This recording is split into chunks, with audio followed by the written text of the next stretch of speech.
it's Christy. Welcome back to my channel and welcome to day 20 of my 2019 holiday card series. This is the last card in the series for this year, so I hope you guys have really enjoyed it. And I did save the best for last. This was the set that I was most excited to use. This is the Merry Mice by Hello Bluebird. So I've stamped out my images on some Nina Solar White cardstock and I'll be coloring with my Copic markers. I'm starting with the mouse on the left, and for him I'm using W00, W1, and W3. I will be coloring all of my mice a little bit different today. I just wanted to have some variety. So I am laying in my shadows on this guy with the W3, and then I'm going to pull that out with the W1. I want him to be pretty light colored, so I'm not going to get too heavy-handed with those darker colors. I'm going to leave a lot of white space. I will fill in a good bit of that with the W00, but I'm going to let the rest just fade off into white. So he will have just a really light gray tone to him. I added a little color also to his feet and the inside of the ear, just so it can be kind of prepped for when I want to add some pink later on, so it's not too bright. For the mouse on the right, or the bottom right, I'm going to use some cool grays. I'm using C0, C1, and C3, and I wanted him to be a bit darker gray, so I'm going to add in some more of that C3, just be a little more heavy-handed with that, and then blend that out with the C1. And as I continue to color him, you can really see what the difference is between the warm grays and the cool grays. I personally tend to prefer the warm grays for critters, but I like to use the cool grays if I want something to look more black. I just think the cool grays, the darker you go, the blacker that it looks. And I wanted him to be kind of a black and gray mouse. I wanted to give him a little more personality by adding a few details. So I'm using the C5 and C7 to add a little ring around his eye and then kind of a little darker stripe down his back. And then I will blend out the edge of that with the C3 once again, just to soften that up. And I also gave him one dark ear and then pulled that dark stripe up toward the back of his head. My third mouse is going to be a brown mouse. So I'm using E50, E51, and E53. Starting with the E53, doing my shadows all along the back of his head and on his ears, and then down his body as well. And then I'm going to pull forward toward his face with that E51. Again, I wanted him to be pretty light colored, so I'm not doing a real deep shadow, just enough to give him some contrast. And then I will blend out with that E50, and I am going to leave some white areas on him as well, just letting that fade off and get nice and soft. I'll use R11 and R20 to color in the insides of their ears.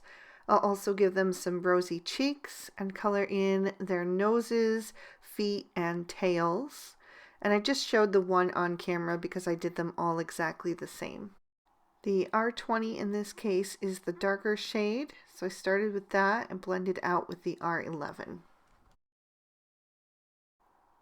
So since the mice are pretty neutral there, I wanted to take the opportunity to add some nice bright pops of color with their little accessories, their little mittens and scarves.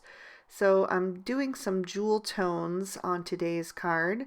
For this first little guy, I'm using V15 and V17 for his scarf to make it a nice rich purple. And I am going to do a double layer on this since I only have the two shades that blend well together. So when I get done, I'll just go back and add a little bit more of that V17 to beef up that contrast. And then I'll blend out just a little bit of that edge with the V15. I won't go over the whole thing again.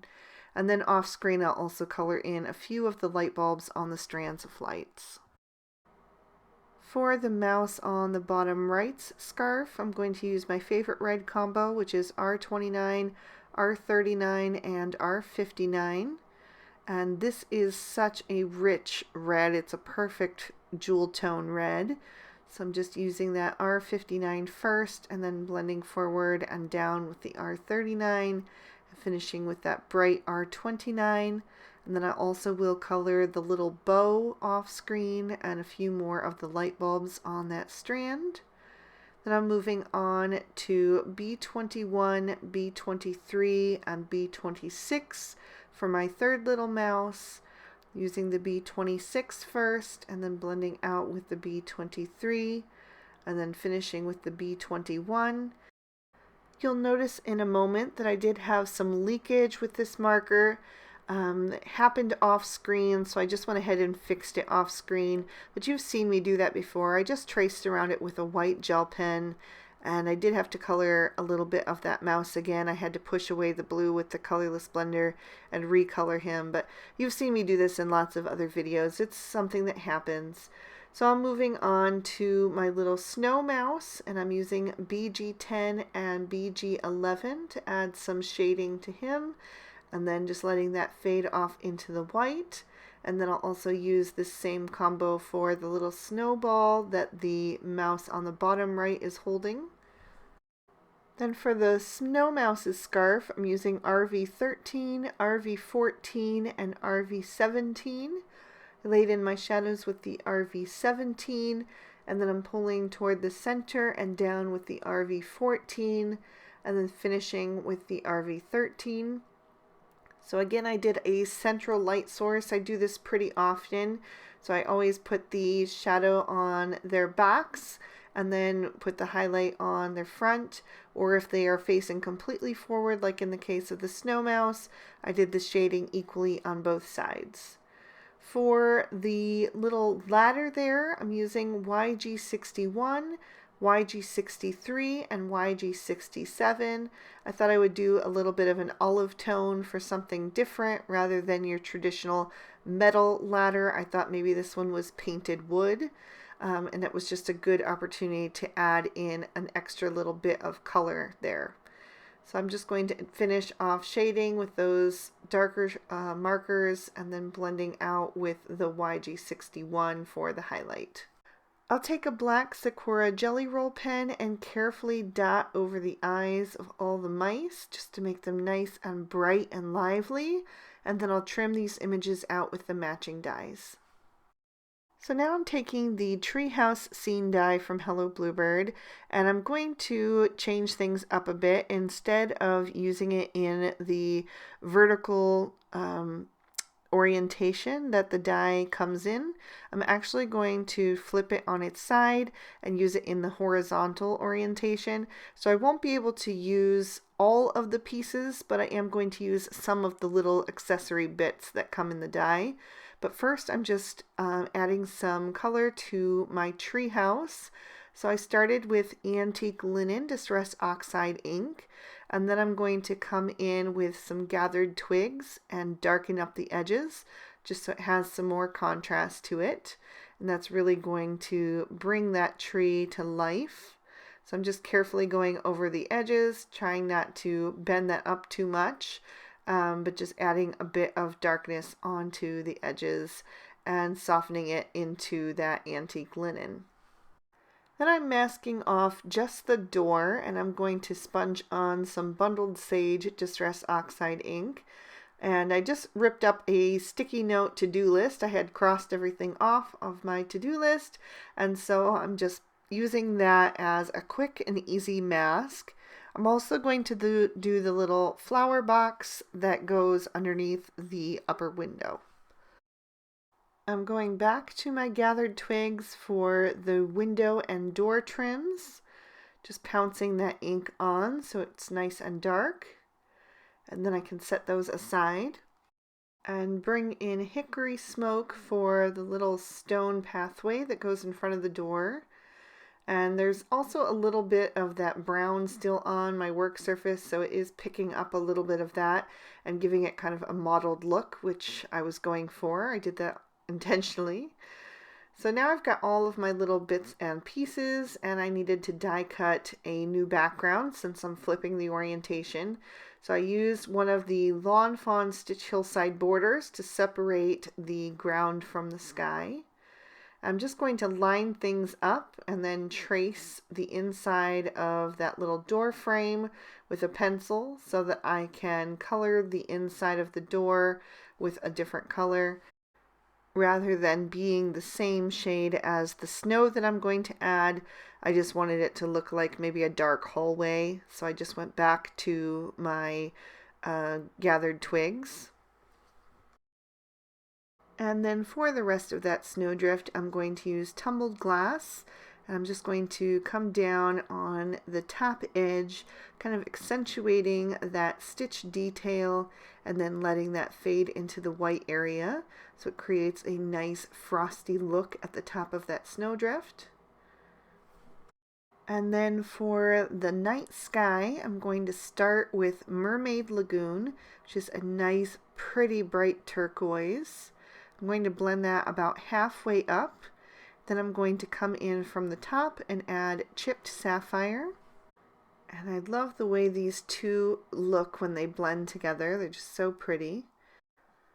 I will have to go back and forth a couple times though to really get that transition nice and smooth. Then I'll bring in the black soot just very sparingly at the top edges to really darken things up and give it that night sky look. Once everything is blended how I want it, I'll bring in some Copic opaque white. I'm going to add that to an acrylic block and water it down with a little bit of water. Then I'll grab a paintbrush and just pick that up and flick it all over the background to create some snow. I'm actually going to kind of brush it off the edge of that acrylic block until it really covers that background. Once that is completely dry, I'm going to pop it into my Misty and treat it with an EK Success powder tool to make sure that there won't be any static cling. Then I'm going to stamp out my sentiment with some Versamark ink. It's just a clear sticky embossing ink that works great for heat embossing. And that sentiment is from the Snow Play stamp set from Hello Bluebird. I coated that with some white embossing powder, and then I'm going to heat set that with my heat tool until it's all white and melted. Then I'll pop my card base in my Misty. This is Lawn Fawn's Blue Jay cardstock, and I'm stamping in Deep Sea ink. This is the darkest blue ink that there is in this collection from Lawn Fawn, so I thought it would work great with this cardstock. And I stamped the two little singing mice and the lamppost, and then a few of the music notes and the sentiment, "'Tis the season to be jolly." So now I can begin to assemble my card, and I'm working from the top down. So I'm adhering that snow-filled sky first and just lining that up with the spine of the card base. Then I'm going to take the snowdrift and add that to just fit in like a puzzle piece with that stitch hillside border there. Next I'll add the treehouse, making sure not to put any adhesive behind the open door so that we'll still be able to open and close. And I'll just line that up over the brown inked little section there. And then before that glue is set, I want to take the little string of lights and just kind of tuck the little end under the little tree branch there so that it looks like it's being hung. I'll add the door frame around the front door and then the window frames as well.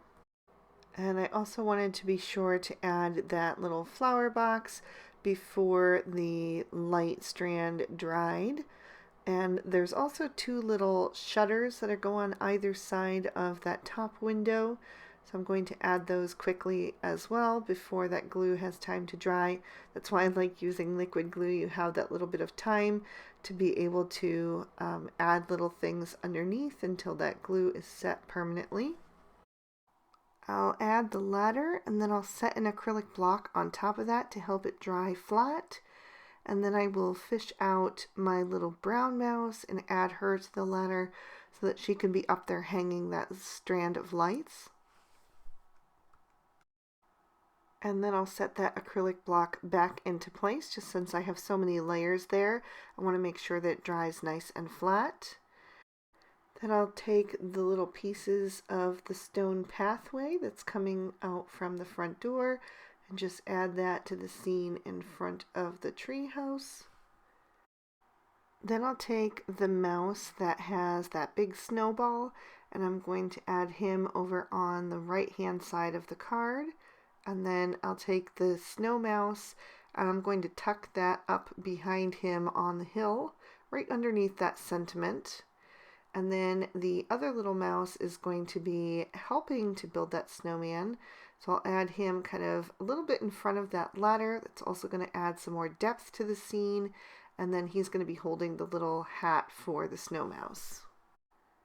So to finish up the scene, I'm going to take the little gift and add that just sitting right inside the front door. So that when you open the door, there's a little surprise tucked inside. And then I'll take the bow and add that to the front of the door so it's nice and festive. And I noticed that the door was missing a handle, so I grabbed the little die cut and glued that into place. I'm going to color that in with Copic. I started with Y28, but it wasn't quite dark enough, so I added Y24 right over top. And then, of course, to finish off the scene, I have to add some crystal stickles. I think I used it on every single card in this series. Can't help it. Won't apologize for it. It's my favorite embellishment. It adds just the perfect amount of sparkle.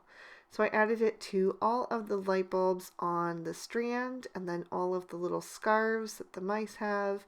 I added it to the hat band and also to the bow that is going on the door. And I ended up dotting it into the sky as well. I just had to go all out. This is the final card after all, so I just decided to really go for it. So that is going to complete my card for today. I'm going to lift that up to the light so you can see how that sparkles and shines. And I'll also give you another peek at the inside. So I hope you guys enjoyed my holiday card series for this year. I had so much fun creating these cards for you and interacting with you guys down in the comments. You left so many words of encouragement and love and support, and I read every single one, and they meant so much to me, so thank you from the bottom of my heart. If you haven't subscribed, I invite you to do that and also hit that notification bell. I have so many videos planned for you guys in the coming year. And if you haven't had your fill of holiday cards yet, here's 2 extra videos from previous years that I thought you might also enjoy. So go ahead and continue watching if you'd like. I hope you all have a very Merry Christmas and Happy Holidays. Thank you so much again. Bye-bye.